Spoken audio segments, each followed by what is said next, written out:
tardes, bienvenidos a una nueva edición de su programa Societatis del Seminario de Sociología General y Jurídica de la Facultad de Derecho de la Universidad Nacional Autónoma de México. Nuestro reconocimiento a nuestra directora, la doctora Sonia Venegas Álvarez, a la secretaria general, la maestra Sara Miss Palma León, por darnos la oportunidad de estar en contacto con ustedes y este espacio, asimismo a Eduardo y a Rafael del canal Yus Multimedia, del seminario, a Carlos Velasquillo, a Pau y nuestra consentida maestra Amparo Apolinar. Todos ellos nos apoyan en hacer posible este programa y estar con ustedes cada semana. El día de hoy estamos muy contentos, agradecemos mucho que haya aceptado nuestra invitación la maestra Angélica Cuevas Martínez, destacada maestra de la facultad, y vamos a tratar con ella un tema muy importante, yo no sé si delicado, pero importante sí, el que hemos intitulado La importancia de la protección de los datos personales, algo que escuchamos casi todos los días, pero no sabemos con precisión a qué se refiere. Pero antes de iniciar nuestra charla con la maestra Angélica, cedo el uso de la voz a la maestra Amparo para que nos dé una breve síntesis curricular, por favor. Claro que sí, doctora. La maestra Angélica Cuevas Martínez realizó sus estudios de maestría y licenciatura en la Facultad de Derecho de la Universidad Nacional Autónoma de México, ambas con mención honorífica. Actualmente se encuentra consolidando sus trabajos de investigación doctoral de la División de Estudios de Posgrado y la Barra Nacional de Abogados con el tema Gobierno Abierto y el Derecho a la Buena Administración Pública. En el ámbito académico cuenta con 14 años de experiencia en la formación de estudiantes, tanto a nivel de posgrado como licenciatura en los sistemas de educación abierto y a distancia, tanto en la Facultad de Derecho como en la Facultad de Estudios Superiores Acatlán, ambos de la Universidad Nacional Autónoma de México, además de impartir cursos regulares, diplomados y cursos de especialización vinculados a temas de derechos humanos, derecho de acceso a la información y protección de datos personales. En el ámbito de la investigación y desarrollo editorial, coordinó los trabajos de integración de la publicación Mejores Prácticas en el Combate a la Corrupción, Reflexiones desde la Contraloría General, tomos 1 y 2, publicación que tuvo el respaldo de la Embajada Británica en México a través de los fondos de sustentabilidad y de la Oficina de las Naciones Unidas contra la Droga y el Delito. En el ámbito profesional se ha desempeñado en diversos cargos. Destacamos el de subdirectora del Mecanismo de Prevención de la Tortura y secretaria particular del Tercer Visitador General, ambos de la Comisión Nacional de los Derechos Humanos, así como asesora del Contralor General en materia de transparencia, derecho de acceso a la información, rendición de cuentas y protección de datos personales en el órgano de control interno del Gobierno de la Ciudad de México, y directora general de Contralorías Ciudadanas en el mismo órgano. Bienvenida, maestra. Muchas gracias. Como ven, muy joven, pero una experiencia fenomenal. Entonces vamos a iniciar nuestra conversación. Lo primero que te vamos a pedir, querida Angélica, es ¿qué vamos a entender por protección de los datos personales? O mejor dicho, preguntaría, ¿qué es lo que incluye cuando hablamos de protección de datos personales? Sí, bueno, primero que nada agradecerles. Doctora, usted sabe que la quiero muchísimo. Me ha acompañado desde que entré a la facultad y me da mucho sentimiento estar aquí, un sentimiento de gratitud de estar con usted. Bueno, hablar de datos personales, usted decía, no sé si es importante o delicado, yo creo que ambas. Mire, desafortunadamente en el correr de la vida cotidiana, en el trabajo que llevamos dentro de la sociedad, pues nos han llenado de muchas formalidades en las que como ciudadanos obviamos, que es el famoso aviso de privacidad. Uh-huh. Que uno va a contratar algo, aviso de privacidad, entonces ya nada más pone palomitas y entonces empieza a haber ahí problemas. Los datos personales son toda aquella información que hacen identificable o identifican a una persona, de manera directa o indirecta. Entonces yo les decía a mis alumnos, si yo me voy al Metro Copilco, que está aquí cerquita, ¿no? Y empiezo a gritar, Angélica Cuevas, ¿no? Y estoy como loca, pues no quedaré como otra cosa como la loca que está gritando en Copilco. El problema es cuando yo digo, la maestra Angélica Cuevas de la Facultad de Derecho de la universidad, y entonces como que dicen, bueno, si los googlean, dicen los alumnos, si nos estoquean, pues me pueden identificar. Y entonces empieza a haber alguna repercusión, puede ser positiva o negativa, porque incluso, por ejemplo, un dato personal es en nuestros títulos de licenciatura la mención honorífica. Y ustedes dirían, pues estarían muy contentos de decir que tienen mención, pero ¿qué tal que entonces encuentran a alguien donde dicen, claro que sí, porque es un ñoño, porque es un nerd, y entonces el comentario en positivo puede cambiar a un comentario negativo, o al revés, sacó 6, ¿no? ¿Cómo es posible? Bueno, uno no sabe qué circunstancias ocurrieron para tener alguna calificación, incluso hasta reprobatoria, cualquiera que ésta sea. Entonces, los datos personales son información que te identifican y que de alguna manera trasciende en el ámbito privado de las personas. Cuando se habla de transparencia y datos personales, se pone un esquema, ¿no? Y entonces dicen, aquí de este lado tenemos transparencia y aquí datos personales. La luz tendría que estar aquí. Y en medida que va llegando a datos personales debe de ser oscuro, porque la gente no tiene que saber información de la vida o de la esfera privada de las personas. No es que entonces los servidores públicos, bueno, el servidor público desempeña una función y sus datos no son todos, son los que tienen que ver con su función. Claro que vamos a saber su nombre, pero no su domicilio particular, sino su domicilio laboral. Entonces, esa distinción hace las veces que uno tendría que tener mucho cuidado acerca de los datos personales. Yo sé que nos han bombardeado, pero también ahorita el uso de redes, de dispositivos, todo se hace electrónico, pues los datos andan en todos lados, con independencia de las irregularidades, ¿no? Que si ya vendieron el padrón de electores, que si entonces, bueno, pero son irregularidades. En la parte regular, en lo que estamos obligados, tanto público como privado, están regulados. No solamente es gobierno quien tiene obligación de cuidarlos, de vigilar, digamos, el debido trato que deben de tener, sino también los particulares, también la compañía de los tecolotes, también la compañía Color de Rosa, todos ellos tienen datos personales y no podrían eximir diciendo, pues es que yo soy privado, ¿no? No, todos inciden. En este sentido, maestra, y conforme a lo que nos refería respecto a qué vamos a incluir dentro de datos personales, ¿podemos hacer una clasificación de esos datos? Es decir, lo que usted nos refería con esta luz, ¿no? A medida que te vayas acercando a datos personales, pues va a haber ciertas restricciones. ¿Eso nos daría oportunidad de hablar de clasificación de estos datos personales? Mira, los datos personales los puedes identificar en función de la afectación que tiene a la vida privada. Pero hay unos principios que los regulan, que ahorita te los cuento, que dicen, a ver, si yo voy a inscribirme a la facultad, no me tendrían que preguntar determinadas cuestiones. ¿Por qué? Porque no son necesarias para la inscripción. Algo que no sé si les ha pasado, pero cuando va uno a consulta particular, pone ahí su nombre, su dirección, y siempre ponen una religión, como si la religión tuviera que ver con cómo lo va a tratar el médico. Ajá, no sé si van a sacar la Biblia, el Corán, no lo sé. Eso es un dato innecesario para la función que va a hacer. Entiendo los antecedentes médicos de la familia, ¿no? Que si el abuelito tuvo esto, que si eso se entiende por el seguimiento a la salud, pero una cuestión religiosa, y lo he visto mucho, y no lo cambian. Algunos me decían, bueno, es que hay que saber por aquellas religiones donde no permiten, por ejemplo, que haya transferencia de sangre. Bueno, pero pues en una consulta privada no lo vas a hacer, ¿no? Entonces tienen en común alcance. Entonces, los datos personales como el global, pero hay datos que son como muy sensibles. Esos ni siquiera podrías darlos. Que si tu preferencia sexual, que si tu preferencia política, cuestiones médicas, no son necesarias. Te quiero contar que había en un trabajo una persona que tenía una enfermedad delicada y entonces me dice, que necesito hablar con usted. Bueno, le quiero contar que tengo esto y esto. Bueno, no me va a preguntar más. Le dije, pues para el ejercicio de tu trabajo no es necesario. Qué bueno que me lo comentas, imagino que me lo haces porque vas a ir a tratamientos, porque uno tendría que ser más flexible.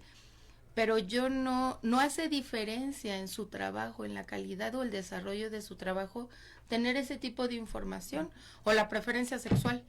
Pues eso no me importa, es una persona y es una persona que yo evalúo en razón de su competencia, no de sus gustos. Claro. ¿No? Entonces, en ese entendido, los datos personales como el general, pero hay datos sensibles que a lo mejor en algún momento sí son necesarios, pero que tendrían que tener el doble de cuidado, porque la afectación sería más grave. Aquí, maestra, ahorita que usted estaba narrando el caso, se me viene a cuando los alumnos que son aceptados, bueno, aunque yo como facultad tengo un sistema de protección de esos datos, pero luego el alumno sube su ficha con todo, ¿no? Ajá, sí. Hay unos que tienen el cuidado a lo mejor solo tapar el número de cuenta, ¿no? O la dirección, pero hay otros que así con todo, y entonces en ese sentido, es decir... ¿Hasta qué grado? Exacto. Si es tu información, tú puedes hacer lo que quieras. Si yo puedo poner, le voy a dar mi data. Tengo 41 años y todo. No tengo problema que lo dé yo. El problema es que me dijera Carlos, no, pues a mí me invitó a su cumpleaños número 41, ¿no? Y yo, híjole, pues me habían calculado menos edad, ¿no? Bueno, pero hay una distinción. Ahora, lo grave es que te roban la información, y entonces al rato es que te abrieron cuentas, hay información que te posibilita ser sujeto de algún hecho delictivo, cualquiera que sea, y no necesariamente ejecutado, porque luego tienen mucha información y te hablan, ¿no? Y entonces así, asado, te empieza a coincidir, ¿no? Entonces habría que tener mucho cuidado. La gente que nos dedicamos a estas áreas, híjole, somos paranoicos, ¿no? Y son recomendaciones generales. Por ejemplo, yo tengo niñas. Jamás de los jamases van a ver una foto mía con mis hijas, ¿no? A lo mejor de espaldas, si me quiero ver muy presumida, y digo, a ver, miren, aquí está, ¿no? Claro. Pero incluso los logos de las escuelas, porque salen de las escuelas y entonces se ven los logos, incluso, hay que tener cuidado con la imagen de los niños que están en traje de baño, y uno diría, no sean exagerados. No, el problema no eres tú, el problema es quién usa esa información. Y entonces te roban la foto del Face para abrirte otro Face y estafar a todos tus círculos cercanos.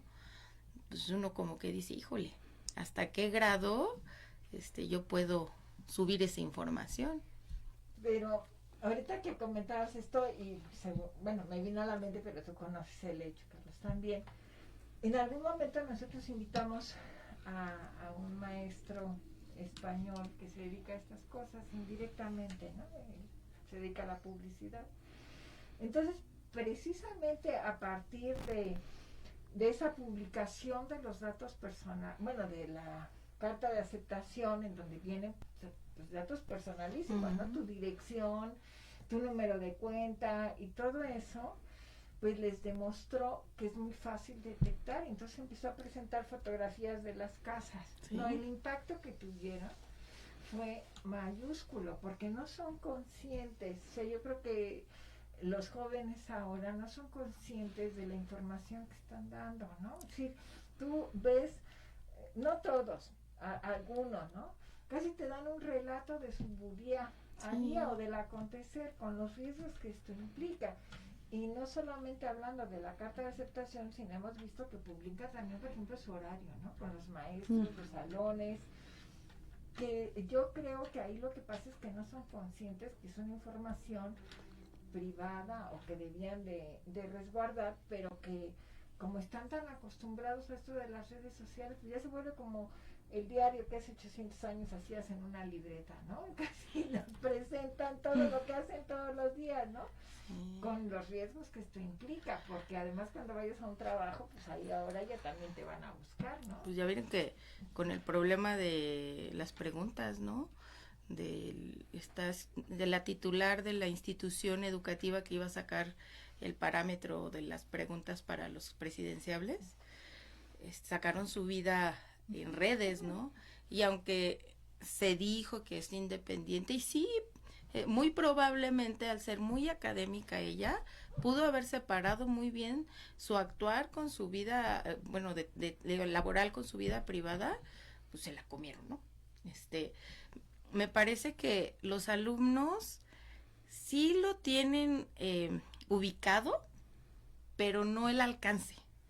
Creo que el alcance es lo que está mal. Yo pienso que si tienen sus faces y entonces ponen ahí mi horario, donde como, todo, está muy bien siempre y cuando vigiles quién puede tener acceso a esa información. Porque a lo mejor en tu círculo cercano, pues no hay tanto problema. Ya ahora los chats familiares son comunes en los teléfonos, ¿no? Y entonces ahí ponemos todo, pero sabemos que esa información solo la tienen ese grupo. Si tú eres muy consciente del alcance de esas amistades que tienes en el Face, por ejemplo, pues está bien. Pero si no, pues hasta que no te den un susto respecto de la información, ¿eh? Y ni siquiera es así, pues la gente, pues no toda la gente es buena, ¿no? Y entonces se aprovechan mucho de la información que existe. Hemos escuchado muchas veces, ya me hackearon el Face, a veces el hackeo no es que hayan entrado a tu cuenta, es que te abrieron una cuenta paralela, robaron tu identidad y como también sabes quiénes son tus amigos, a tus amigos, oye, préstame de a 1,000 pesos, ¿no? Sí. Y sacan una lana y dices, bueno, ahí también quien lo recibe, a ver, pues le hablo, ¿no? Bueno, sin ir muy lejos, hoy desafortunadamente un maestro de nuestra área le pasó esto. Sí. Nos tenemos que ir a un corte, porque si no nos van a cortar. Y ahorita regresamos.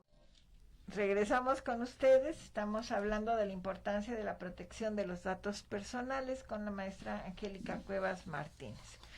Vamos a dar paso a nuestra sesión de respuesta a las preguntas que quienes nos acompañan generosamente le hacen a nuestra invitada.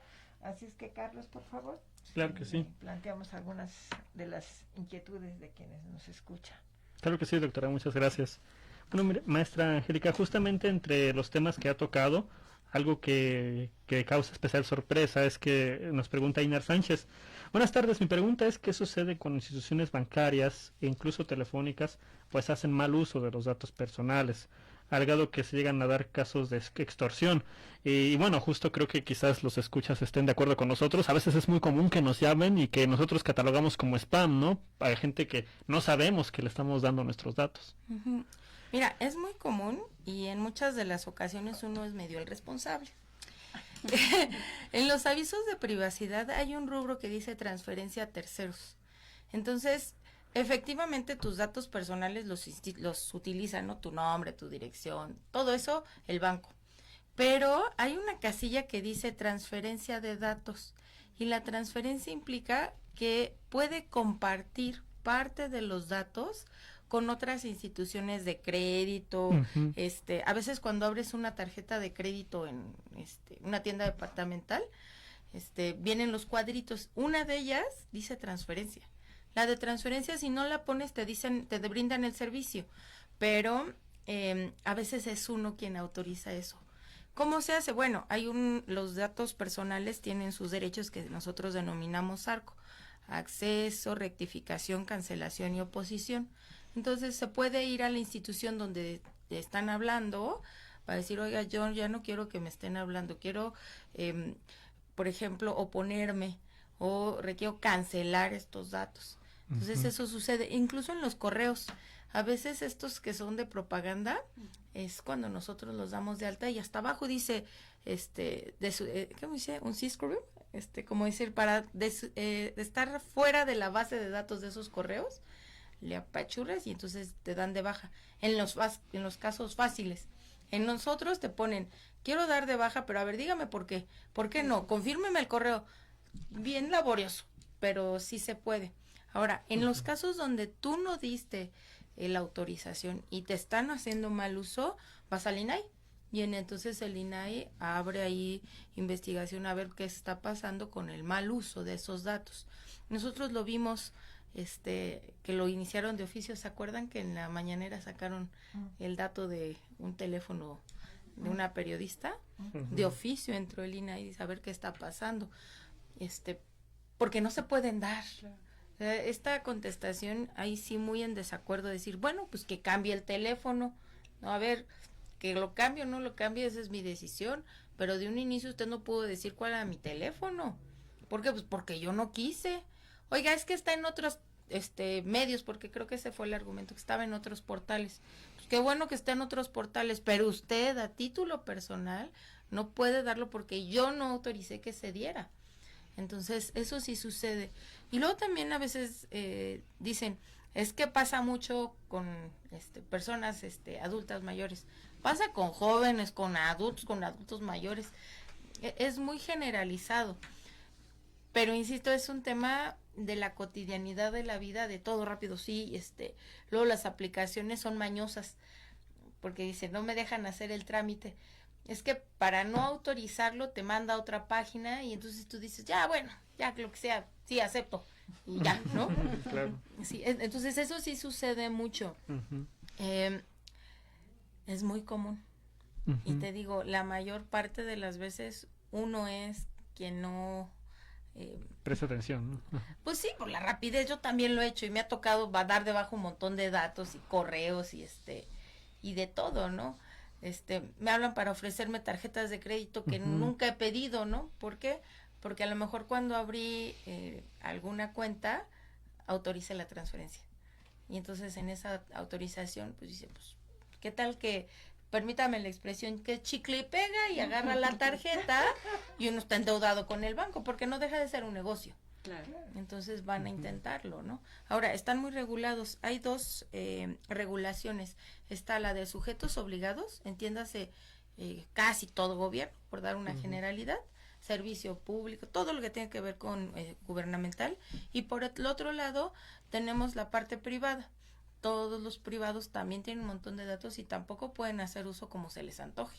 Están regulados porque también se tienen que hacer cargo de esa información. Uno diría, a ver qué impacto. Yo le comentaba a la doctora que hay una práctica muy común y ahí tú ves la afectación. Hay personas que están con enfermedades terminales, vivas, pero con enfermedades terminales. Y llegan a ofrecer a su domicilio, a sus contactos privados, particulares, servicios funerarios. Entonces la persona ni se ha muerto, la persona está sufriendo un trance muy complejo para que todavía tengas tú que recibir, porque no es un montón de compañías que te dicen, ahora que se muera le puedo ofrecer, oiga, pues hoy estoy viviendo, déjeme vivir lo que me queda y luego me preocupo, ¿no?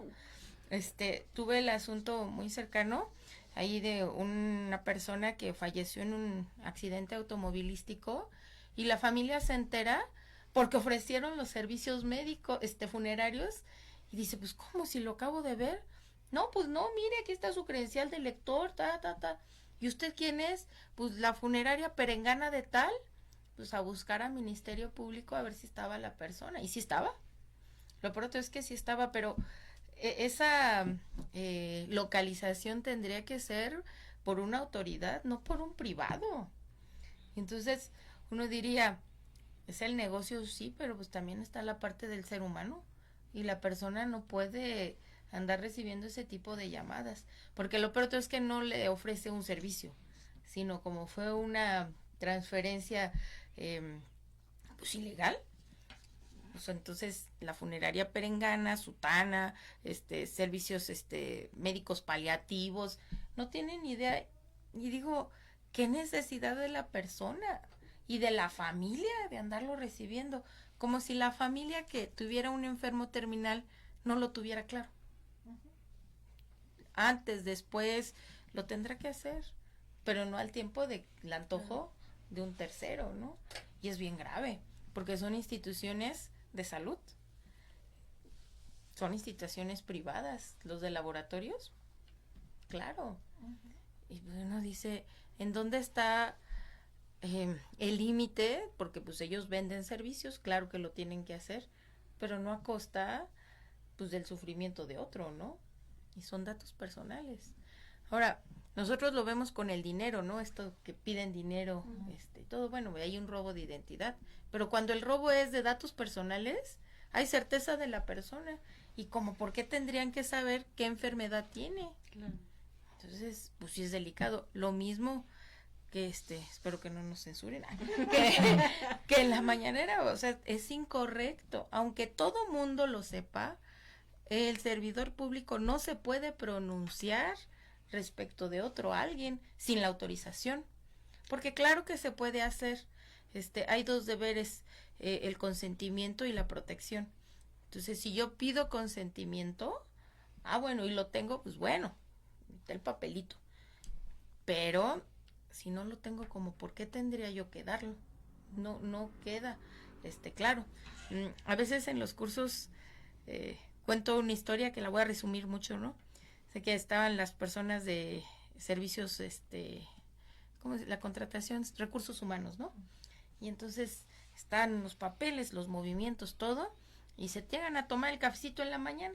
Y entonces de reojo ve los papeles. Oye, ¿estás haciendo tal movimiento? La persona que tomó su curso, mal hecho, pero lo tomó, no te puedo contar, coge los papeles. Pero es que desde el momento en el que los papeles no están guardados en una gaveta, pues puede ocurrir eso. Y la afectación es muy grave, porque ¿qué tal que es un movimiento de pensión? Y entonces si el sutano o la sutana se van a casar y le van a dar una pensión, dicen, pero está poniendo el cuerno. ¿Y qué tal que las pensiones más bien es por los papás? No es que tuviera otro compromiso de índole marital, sino que más bien pueden estar los papás. Y entonces uno diría, a ver, ¿y a poco un papá pide pensión? Mire, la experiencia me dice que 1 de cada 1000. Los papás generalmente no solicitan pensión. Es muy raro. Incluso ya en la plática cotidiana prefieren pedir limosna que pedirle pensión a un hijo. Es un tema cultural, pero existe. Y si esa información sale, pues hace afectación de la persona que ni siquiera estaba enterada que sus papeles estaban ahí. Entonces, sí es muy delicado y a veces uno dice, pero qué exagerado. No, pues sí, porque es la vida de las personas. Y si la persona no quiere decir, ¿por qué tendrían que ventilarlo, no? Entonces, eso también sucede. Claro. Sí, además no sabes, pensaba yo en los documentos, ¿no? No sabes quién entra o quién lee o cuáles son los intereses o en una conversación que no sabemos quién está escuchando, ¿no? Ya sé. Tenemos un meme muy común en las personas que nos dedicamos a datos. Dice, tú haces toda la protección y está la persona testando, y en la otra imagen el de la papelería envolviéndote tu cartulina con una copia del INE. Dices, ¡ay, qué barbaridad! Bueno, es que él no tomó datos personales. Pero también uno tendría que estar muy vivo ahí, ver dónde está mi INE. Ahora, las INEs ahora también ya son muy, también tienes facultad de no poner tu domicilio. O sea, sí hay cosas que han cambiado en positivo. Alguien también una vez me dijo, oiga, pero es que cualquiera puede pedir un acta de nacimiento. A ver, sí, pero ya el acta tiene muchos datos que están en versión pública. Y además el acta por sí sola no te da nada. Requieres algún otro documento que para solicitar, no sé, un crédito, otro documento. El acta por sí sola no hace nada. Es un registro público donde tendría que darse. Y es, digamos, sí tendrías que llevar otros datos registrales para que te la den, ¿no? Pero se la dan a quien sea, sí, insisto, pero el acta por sí misma, pues actualmente ya no tiene tantos datos. O sea, son los datos generales. Y quien la solicita tiene también conocimiento de los datos registrales. Entonces, no puede ser cualquier persona, ¿no? Entonces, eso sí sucede. Sí, tenemos un siguiente cuestionamiento, porque es justo relacionado a lo que nos mencionaba hace unos momentos de los adultos mayores. En ese sentido, Rafael Bernal nos dice, bueno, y en el caso de las personas que llamamos comúnmente de tercera edad, es un hecho que existe un desconocimiento generalizado de la tecnología y en este caso pues también de protección de datos. ¿Cómo podríamos nosotros ayudar en cierto aspecto a ese desconocimiento, que no exista más? A veces no me gustan las generalidades, ¿no? Porque luego ya hay, no, a ver, permíteme, yo te pido el Uber, oye, pero no, ahorita, ¿no? Yo creo que las generalizaciones tienen ahí un poco de particularidad. Creo que el tema es la tecnología, el uso de la tecnología en general. Yo no me siento tan grande y luego les digo, a ver, revísenme el Instagram, ¿por qué no puedo ver las historias? Ay, no, maestra, pero mire, o al revés le digo, no, mira, aquí, por aquí, ¿no?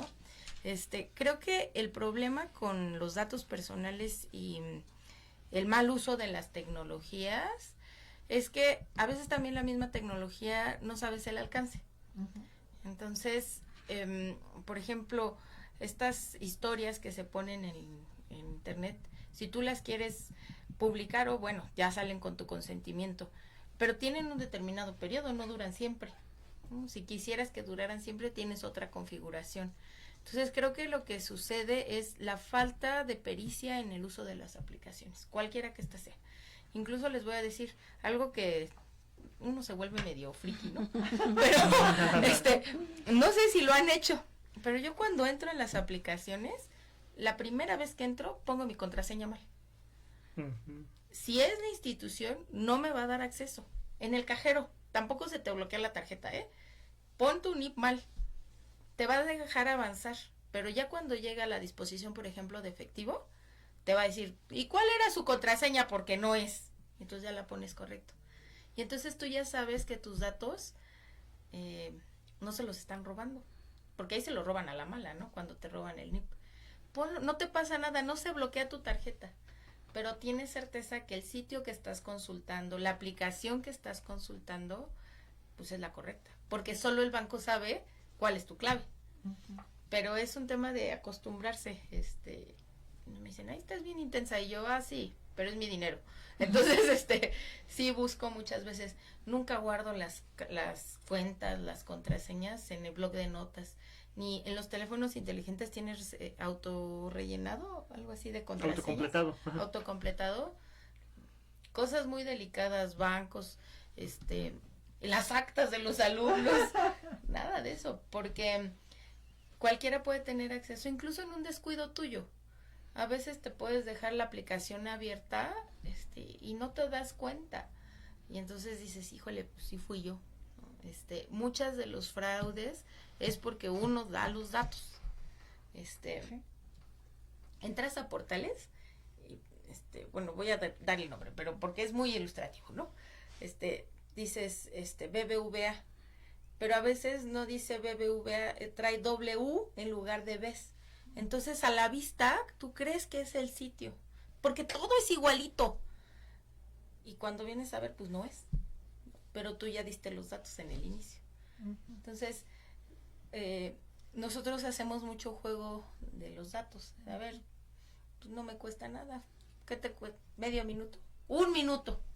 En lo que la vuelves a poner. Y es que el banco te da acceso. Solo que ya cuando vas a hacer la operación ya no te permite el siguiente paso. En el cajero igual.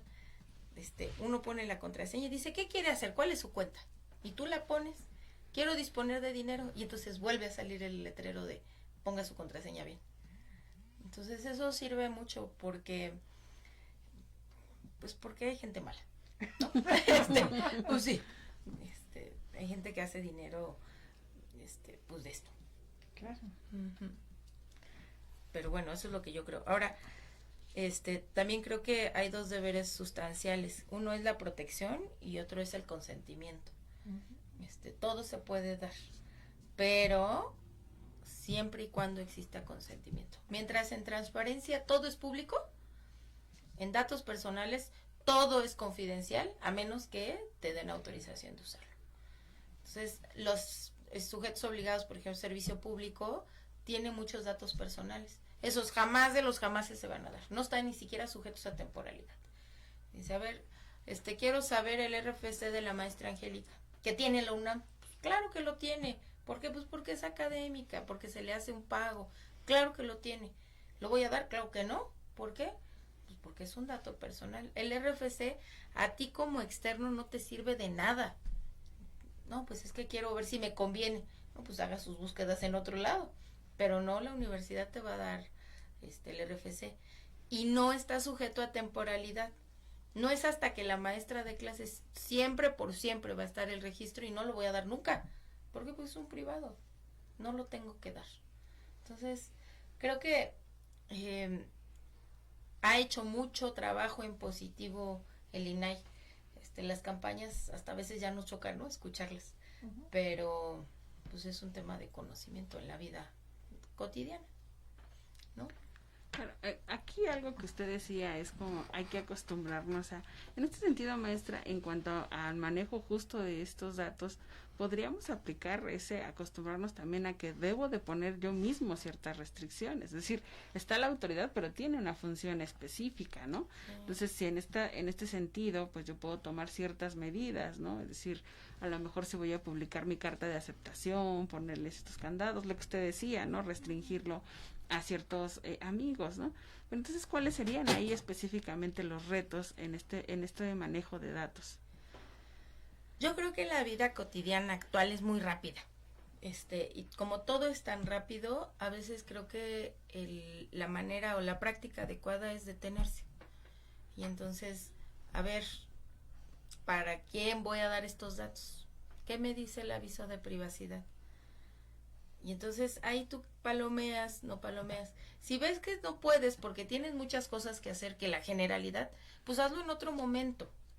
Y si ya de plano necesitas de manera urgente, porque incluso ahora te ofrecen descuentos, ¿no? Si está en la aplicación Perengana, le hacen el 25 de descuento en el consumo de ahorita. Y entonces tú rápido, porque el 25% es tentador, ¿no? Pues sí. Y entonces, ¿qué haces? Das a aceptar, bueno, cuando llegues a tu casa, revisa las condiciones. Y si la condición no te es favorable, cámbialo, porque puedes hacerlo. Y entonces dices, bueno, sí que me den el descuento, pero que no me llenen el correo de publicidad. O sea, sí que me digan las promociones de esa empresa, pero no la del vecino, o no de esa misma cadena, porque como son cadenas, entonces te mandan de toda la cadena. Creo que hacer el ajuste a tus necesidades, ¿no? Y insisto, yo también lo he hecho, ¿no? Si estás en la aplicación y en el momento, porque ya estás en la caja y luego tienes gente atrás, pues la pones, pero ya con calma revisas, híjole, pues qué tal que quito mejor ¿no? O qué tal que tal cosa, ¿no? Pero solo es detenerse a leerlo, a pensar que mucha de la información la encuentras en redes. Es más, yo lo he hecho mucho con mis alumnos. Yo en clases sí soy de las que, a ver, saquen el teléfono, ¿qué tal que les estoy diciendo alguna cosa mal? ¿Alguna sandez? Porque uno viene distraído por lo que sea, revísenlo. Y entonces entran, o a ver, averígüenme tal cosa. No, sí, justo la clase pasada estábamos viendo el poder ejecutivo en Canadá y pongo en el mapa a un guapote, Justin Trudeau, ¿no? El primer ministro. Les juro que les dije, averígüenme cuánto mide Justin Trudeau. Rápidamente, 1.88. A ver cuánto medía Obama, tanto. Porque se acuerdan de esa imagen que se hizo muy viral donde está Obama, Peña Nieto y Trudeau de nos bajamos, nos subimos, nos damos la mano, no nos damos. Decíamos que Peña Nieto pues no era tan chaparrito, pero en razón de los otros eran 20 centímetros de diferencia. Entonces, esos datos diría, ¿y cómo están en la red? Te los prometo que en menos de un minuto ya sabíamos cuánto venía Peña Nieto, cuánto venía Obama y cuánto venía. Entonces, todo ahorita está en la red y hay que hacer los ajustes adecuados, ¿no? Tenemos una sobreinformación, ¿no? La cuestión es primero saberla manejar, segundo tener cuidado, como nos has dicho, de qué información estamos proporcionando. Y la verdad es que ni leemos, ¿no? Siempre ya. Tenemos que es un formato y que ya con eso está bien. Pues como ven, es un tema que nos deja muchas cosas en el tintero. La maestra Alejandra Macías Estrella te manda un afectuoso saludo. Alejandra Bendaño, que también nos está acompañando, y a todos los que nos hicieron el favor de estar con nosotros el día de hoy. Les deseamos que la próxima semana en una nueva edición de su programa Societatis nos acompañen. Mil gracias, querida Angélica, por acompañarnos el día de hoy. Les deseamos una linda semana y nos vemos la próxima. Muchas gracias.